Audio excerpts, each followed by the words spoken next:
Okay. Well, we go on, part 2. Going the inner path is compared to an eternal pilgrimage. And this idea can be found in the third fundamental proposition. So remember, the first fundamental proposition we talked about it, speaks of boundlessness. The second about cycles, cyclicity. And this is the third. The fundamental identity of all souls with the universal oversoul, the latter being itself an aspect of the inner root, and the obligatory pilgrimage for every soul, spark of the former, through the cycle of incarnation or necessity in accordance with cyclic and karmic law during the whole term. Well, when Helena Blavatsky speaks about souls here, you should actually read it as monads, as she herself says, somewhere in a footnote. So all souls or all monads are equal to what is called here the oversoul, or the supreme soul. Who or what is this oversoul? It's the top of the hierarchy to which those monads belong. So speaking, for instance, of our solar system, then the divine sun is the oversoul of the solar system. But in the same manner, each human being is the oversoul of the trillions of live atoms that compose its vehicle. As it is above, so it is below. And therefore, the third proposition also states that the oversoul is a spark of the unknown root, a spark of the boundless principle, that ocean that never reaches the shore, the causeless cause or the rootless root. Everywhere in boundless space there are hierarchies. With the top, an oversoul, there are hierarchies within hierarchies, and every hierarchy is composed of smaller hierarchies. And they all have a top. They are mirrors, one from the other. Think about this, and you will see how brotherhood is truly affecting nature, and how we are all equal, traveling the same path, growing all the time, reaching out for the same destiny, while also doing it all in our own way. What a beautiful picture. Every monad is a pilgrim, an eternal pilgrim. We started our journey, and of course that is a relative start, as an unself-conscious God spark, divine spark, and we will grow into a fully self-aware spiritual being. As we said in part 1 of this talk, on the pilgrimage are many stages, which we call the kingdoms of nature, beginning with the elemental kingdoms, then the mineral, vegetable, animal, human kingdoms, and finally the kingdoms of the gods.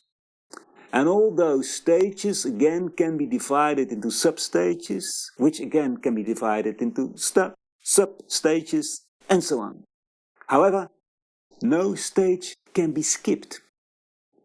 The human obligatory pilgrimage is thus one stage in a whole great cycle in which we grow from a beginning human being, a baby human, to a spiritual human, a God human being. The human stage is a period of countless lifetimes in which we seek to elevate or redeem the personal consciousness with its imperfections for universal or superpersonal consciousness. We are propelled along the inner path by an inner urge. Now, we don't always experience that we are propelled by an inner urge. But yes, it lives in each one of us. Or, as Gottfried de Peruca puts it in that wonderful little book called The Precepts of Esotericism, a book you can download for free on our website, he says, there is a hunger in every human heart, which nothing can satisfy or appease. a hunger for something more true than ordinary human beings wit of, a hunger for the real, a hunger for the sublime. It's a nostalgia of the soul, of the spirit soul of man. The source of this longing is the homesickness brought about by the soul memory of our spiritual abode, whence we came, and towards which we are now on our return journey. That hunger, that thirst, that nostalgia for where we actually belong is the fuel that propels us on that obligatory pilgrimage. We see this inner urge to flourish everywhere in all the kingdoms of nature around us. Sometimes we see weeds growing right through asphalt or stone. Such a weak plant is able to make its way through the heavy asphalt, so great is its urge to manifest and grow. Have you ever seen a young child who didn't want to learn? Everything they see, they want to do themselves. They want to walk themselves by themselves. They want to learn. They want to learn to read and to write. They want to discover the world. In short, they want to learn. They want to expand their consciousness. Unfortunately, that urge to grow often disappears, but that has more to do with our upbringing than with that natural urge in man himself. Fortunately, that will to learn never completely disappears, at least not in most people. For it is the same driving force that allows us to develop our consciousness, perhaps even through all the resistance we experience. Or perhaps it is that very resistance that enables us to develop further in consciousness. But why obligatory? In our world, the word obligatory evokes resistance. Is someone forcing us? No. The pilgrimage is obligatory in the sense that if we want to realize that unity with our divine core, we are not enabled to do so by privilege, by a God. No, we have to do it ourselves. It's not like we are not actually ready yet, or we don't actually deserve it, but go ahead, let's turn a blind eye. No. Compare it to the following. If you want to go to college, you must first successfully complete high school. So going to high school is obligatory if you want to go to university. You cannot skip a stage. But because inherent in the monad is that urge for self-expression and growth, that pilgrimage is the most natural thing in the world. And we are literally forever on our way back to the source, where we flow out at cyclic times. So we are propelled along the inner path by an inner urge. In addition to that inner drive or inner urge, there is something else that propels us along the inner path. We are never without help on our pilgrimage. There is constant stimulus, there is inspiration from further developed beings, from what we call the masters of wisdom and compassion, or from the Buddhas of compassion, or even the gods. Much further developed beings within whose sphere of influence we live. That stimulus prompts us to focus on the higher self. It is as if there is a constant call to follow in the footsteps of the gods. There may be some kind of communication between us and the more advanced beings, but that communication can only take place if we strike a tone within ourselves that resonates with the tone of those further advanced beings. If you want to communicate with a mathematician about mathematics, you have to use mathematical language, you have to think in mathematical terms. That's the idea. So if you want to interact with more advanced beings, you have to tune into that frequency. Is that a frequency in which the personality lives? No, on the contrary. The personality lives in the feeling of separateness. You have to experience something of interconnectedness. You have to experience something of the oneness of life. Then you open yourself to a flow of influence from above. You have to tune yourself in the key of compassion. Then there is intuition. Then there is inspiration that flows from within us to the outside. So the initiative lies within the human being. There is no compulsion in the whole universe, but an inner urge to develop. There's another teaching that is very important, especially in the context of universal brotherhood, and that teaching is we always grow together with others. Always. We grow with each other and because of each other. You cannot expand your consciousness on your own. Of course, you cannot be born without parents, and you won't develop or develop very slowly if you didn't live with your fellow human beings. But you also need the other realms of nature. To understand this properly, you must take a moment to consider those different realms of nature.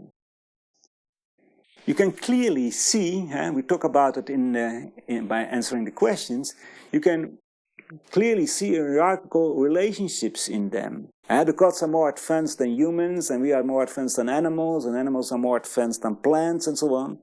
There is no value judgment, because essentially we are all the same, but there is difference in development. Now, these kingdoms of nature are not separate. They work together. One kingdom performs a function in relation to the others.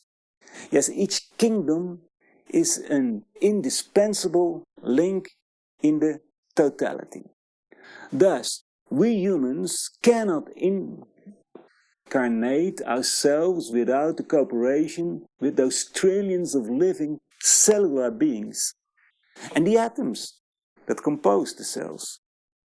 We cannot think thoughts if we would not use living elemental beings, which we call thoughts.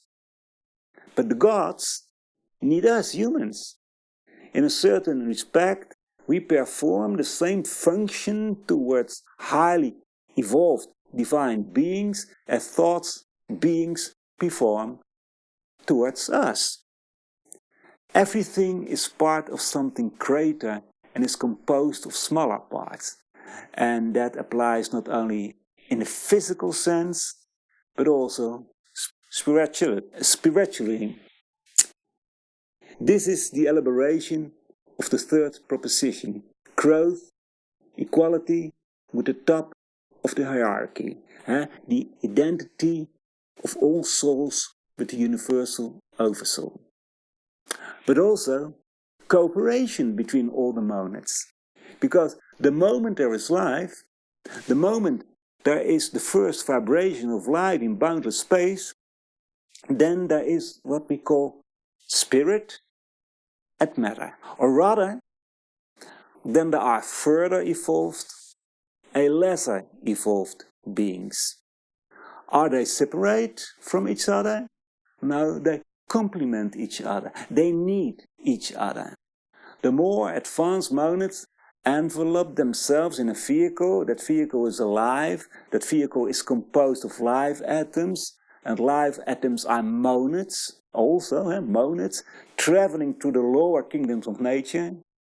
The live atoms need the spiritual monads. They create the sphere, the breeding ground, so to speak, on which those live atoms can manifest themselves. And without those live atoms, that which we call matter or substance, those spiritual monads could not manifest themselves either. And you see, what a wonderful collaboration there is. You see that brotherhood exists. and that all those monads need each other for the pilgrimage, for walking the path to the destiny, to the top of the hierarchy, the unity of all life. We cannot live without each other. And all these kingdoms of nature have an indispensable function within the living planet Earth.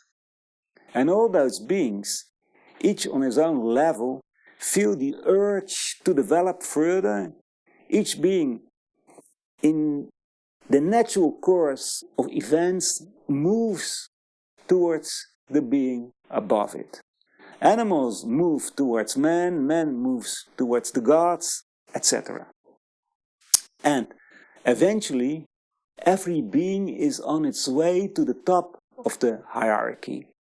And when it reaches that top, it will find that there's another, nobler, grander summit, and it will feel an urge to go there. The journey goes on forever.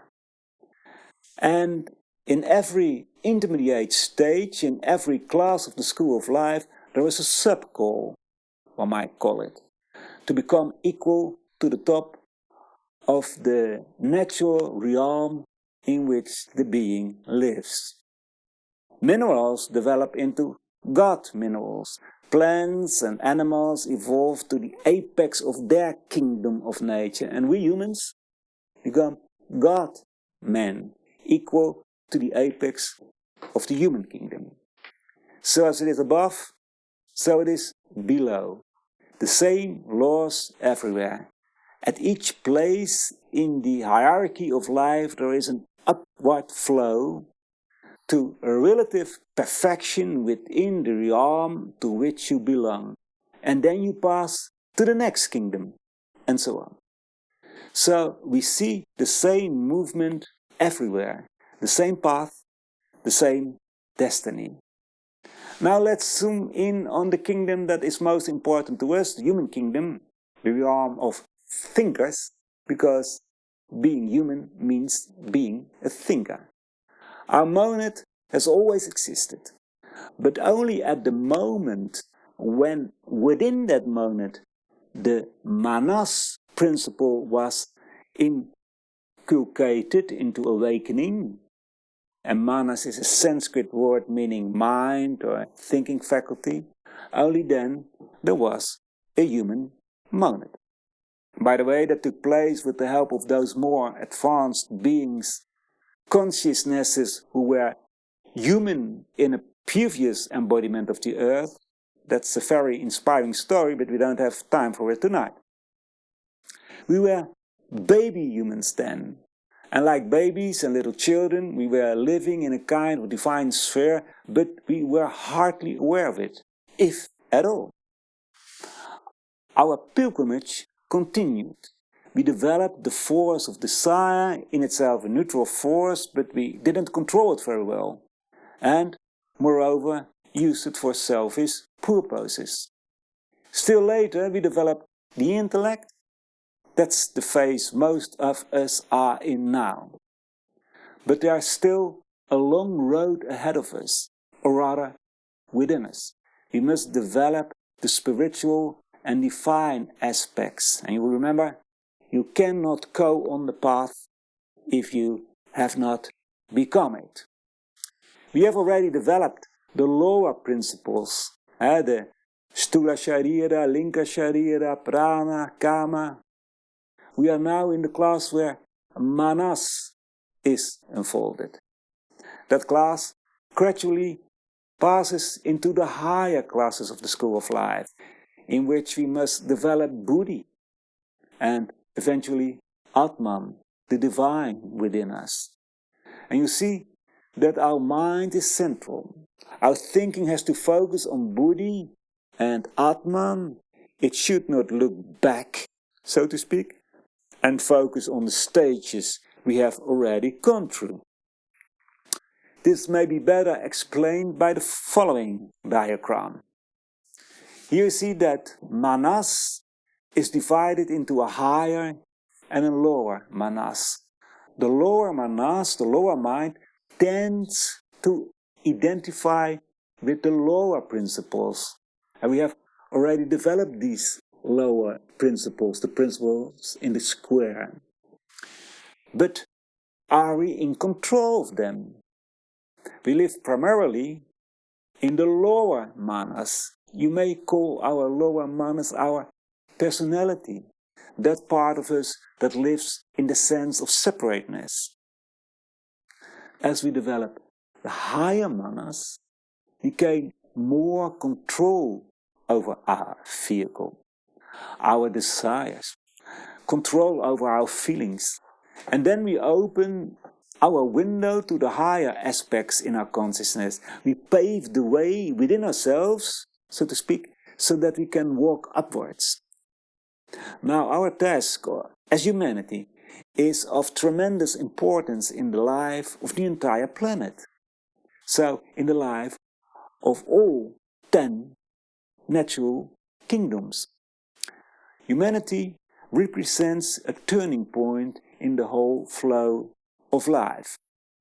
The kingdoms below humanity are unself-conscious. They have not yet developed manas. The kingdoms above humanity are self-conscious. They have developed manas and control it completely. We, human beings, at this stage of the great pilgrimage we are making, a journey that takes place in great cyclic movements, we are in the process of developing manas, but this is done by trial and error. The lower manas, the personality, is still too often at the helm of the consciousness ship that we are. And then we forget that there's also the noble mind, the higher manas. It's all about concentration. Have we answered the question? Concentration. In other words, sometimes we get caught up in our own development and we use our mind only to satisfy our own needs and desires, which leads to a great deal of disharmony. Disharmony for us humans, but also, as a result, disharmony for the animals and plants. We humans, in fact, fulfill a special task in planetary life. Humanity as a whole is the vehicle of Buddhi, the spiritual principle. And we told you that all monads work together and that we, what we call spiritual monads, the gods, use, or rather cooperate with less developed monads. The gods, living in their universal Buddhi and Atman, uses as a vehicle, as a transformer, so to speak, through which the divine spiritual impulses can be transformed into the lower realms of nature. But if we do not do our work properly, things go wrong. Then disharmony arises for us and for other monads less evolved than we are. And you see, what an important function man fulfills in the totality. Brotherhood exists, but if some brothers in the big family don't do their job, it affects the whole family. We are responsible for the mental sphere of the living planet Earth. So we must learn to cleanse, to purify our thinking, to get rid of the lower elements in which we center ourselves and which are not focused on the oneness of life. Only through pure thinking can we receive the streams of wisdom from the heart of the universe which come to us through the links above us, the kingdoms of the gods, and which we can pass on to the links below us. Now, pure thinking for many people is an abstraction, and we'll try to be a little bit more concrete. Maybe it will help if we put out this diagram again. We told you that the lower manas is the personality. Every time we center the personality and assume that we are separate from others, there is impure thinking. When we rise above our personality, rise to the level of the higher manas, and think in we instead of me, then we begin to resonate in the sphere of the Buddhas and gods. So substitute personal love for superpersonal love, and love for all life. Substitute egoism for altruism, incomprehension for understanding, hostility for kindness. Then we become pure transmitters of streams of wisdom, oneness and compassion through the whole school of life. What we humans still lack is the insight that there is an inseparable connection. We lack the understanding that every being on the ladder of life is a child of a being who is more spiritual advanced. There is a living deity in the heart of each living being. In the same way, the lower kingdoms of nature are our children. Everything lives and develops within the protective sphere of the higher realm. Our inner God, our higher self, is our teacher, is our parent, protector, inspirer. So we, as self-conscious beings, should bear responsibility for the unself-conscious beings, the lower kingdoms of nature. Do we fulfill that role? What do you think? Think how we drain the earth for minerals, how we fish out to sea. Think about the deforestation, the environmental pollution. But we not only have a responsibility to the lower realms in nature, we also have a responsibility to the higher realms. We are apprentices, pupils, students towards the gods. But do we listen to the teachings? Do we follow their advice? Judge for yourself. That advice is the ethical guidelines that you can find in every religion that all the world teachers from East and West have given to humanity. It is those guidelines that are the safe travel guide on our continued pilgrimage. More on that in part 3 of the lecture. Now we have here a 3-minute break. Ask your questions, please, and we'll try to answer those questions. So, see you in 3 minutes. Welcome back. Astrid. Yes, we have a number of questions. The first one is, you were talking about the kingdoms, different kingdoms, and the question is, how does an animal become a human being? Yeah, that's a good question. Not suddenly, not suddenly. The evolution of all the kingdoms in nature go along with the evolution of the planet Earth itself.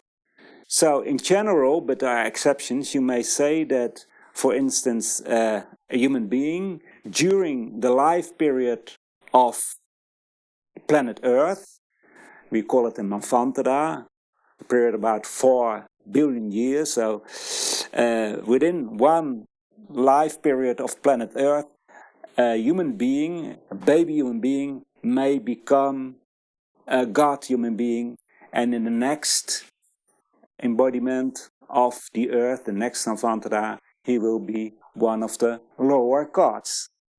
So an animal in this embodiment of planet Earth, in this manvantara, and I think especially the more advanced animals, will grow in their consciousness, in their animal consciousness, will control the karma element, especially because animals live for a great part in the desire element, the principal desire, and they will be in their animal state the most advanced spiritual animals, and then after a long period of rest, because the planet dies, has this period of rest, we call it paranirvana, and then the planet re-embodies again, and those monads who were the most advanced animals now will be or maybe the beginning human beings in the next big cycle, the big Manvantara. So it's a very gradually growing process. And the plants, the most advanced plants, may have the monads who travel to the vegetable kingdom, may in the next embodiment of the earth be the lowest animals, and so on. Okay. The next question is, why do people separate themselves, like the Mahatmas, to grow spiritually? Contact with other beings is necessary, as you said. I understand the questions, but you suppose that the Mahatmas separate themselves, and that's not true. They live sometimes isolated from the masses, from the big cities, not because they do not have compassion with humanity, the contrary is true, but unable to do their work properly, they need to isolate themselves physically in order to help humanity.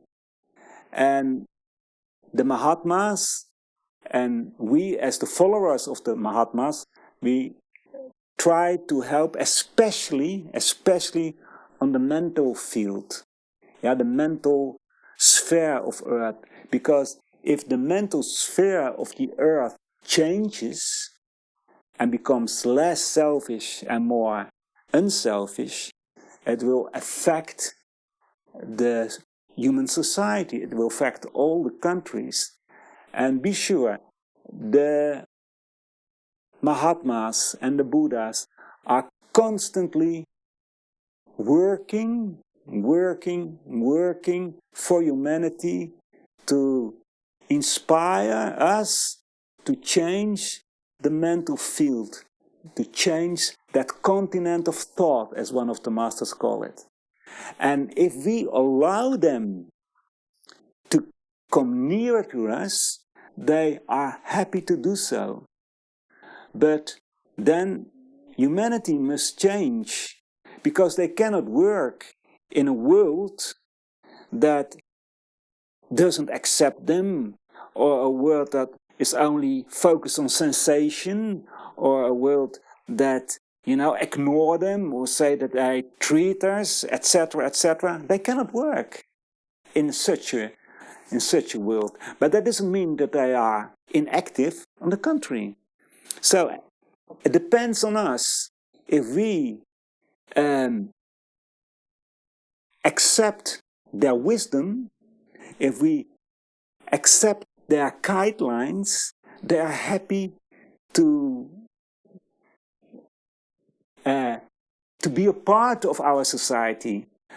In early days, you know about the myths, about the legends of the god kings. The Mahatmas were living among us. They lead us, they taught us. But if we don't listen to them, well, the only way to help us is to retire from society and silently inspire those men and women who have an opening for their inspiration. Yeah. So, the next question is about the Buddha. Has a Buddha evolved his Buddhi and developed it? Yes. That's a good question. Okay. Short answer. Yes. And the last question is, can the countries in the present world help each other to see their interconnectedness, to stimulate each other to act more and more from that inside? And yes, how? Yes. We should do it. It's our obligation to do it. Well, the first thing I think is to recognize that all cultures are as a value, that we can learn from each other. That there are no cultures who are less and cultures who are better and religions who are bad or other religions are bad. No, the first thing we have to accept that every land, every country has something to offer. Well, look at the world today. I think about 100 million of refugees in the world. we close our borders. Europe, we have made some laws together. In Geneva, we have made some laws that everyone who knocks on our door and wants help because he is persecuted in his own country, we made a law that we accept him and we look at him and we will help him and give him shelter. But we closed the border. Not just Europe, but also in Saudi Arabia, India. What kind of mentality it is. So the first thing we have to acknowledge is that we are all human beings and that there are no beings who are better off and beings who we can refuse to help. And each country can, of course, help another country by trying to be friends, trying to inspire them by offering your help so that at least no country is afraid of you. Nowadays we are afraid of other countries. So, if you look at your own neighborhood, your own street, how can you make friends? Well, the same way countries can make friends with other countries. And of course, there are some good developments the last 40, 50 years. For instance, in Europe, the borders between the countries, most countries, faded away. But if we make a wall around Europe, well, that's a kind of separateness that is even worse than the walls we had between the countries in Europe. So that's not a solution. And I told you about the mental sphere on Earth. What do you think, all those thoughts, the hate we have towards strangers, towards people who are persecuted in their own life, who are tortured in their own life, and we say, no, you cannot come in. What for effect will it have on the mental sphere? So, it's a very interesting question, and I cannot give a short answer, but I think the first thing we have to do is change our mind, change our way of thinking, and acknowledge that all human beings are monads, are in essence divine beings, and then act accordingly. And if we do that, I'm sure we will find the ways, because we have all in our consciousness to find solutions for the big problems in the world. But we have to change our way of thinking firstly. Okay, that was it for now. All right. The last part. We tried to make it clear before the break